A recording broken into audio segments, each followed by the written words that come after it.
Quiet places are free from misfortune, but places of excitement may breed disaster. Xiefeng, my kitchen at home is 20 square meters. Occasionally, I would see a few light red ants here and there, on the floor, by the sink, on the countertop, or hurriedly searching for food on the cupboard. Since their numbers were small, my partner and I never paid them much attention, allowing them to roam freely and do as they pleased. Later on, we noticed that their numbers kept increasing.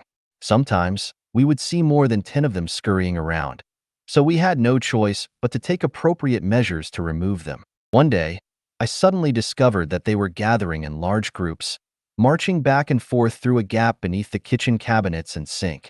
Curiously, I opened one of the cabinets, and to my surprise, there were nearly 1,000 ants crawling inside a box of rock sugar, which a friend had brought from my home country a few days ago.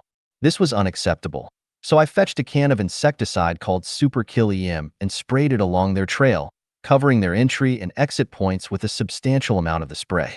In less than 10 minutes, the ant colony was completely wiped out. After that, I didn't see a single ant for the next 2 weeks. This incident illustrates that nothing should not be allowed to develop excessively, nor should it reside in a place that is not its own territory. Otherwise, there will be a catastrophic outcome. It also highlights the fact that one should not rush into things or join the crowd without careful consideration, as there may be hidden dangers in chaotic situations.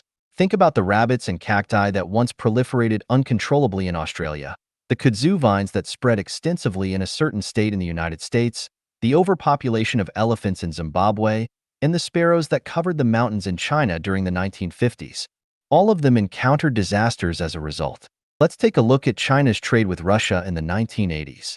Initially, it was smooth and unimpeded, then it prospered and flourished, but eventually it faded away.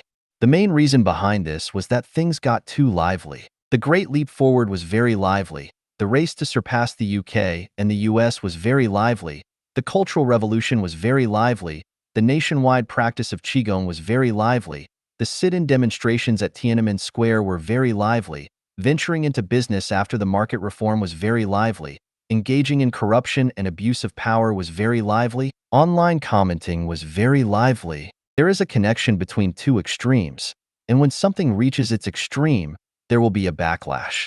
Following trends and seeking excitement inevitably lead to disappointing outcomes.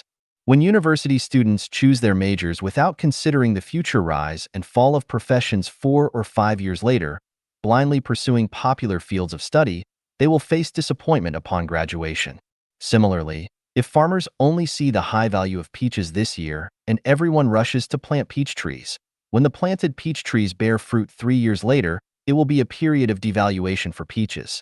Observing the prevalent trend in China today where many people exhaustively strive to strike it rich through primitive accumulation, alongside government officials eagerly leveraging their positions to amass wealth, it appears to be considered normal, a case of to gain without working.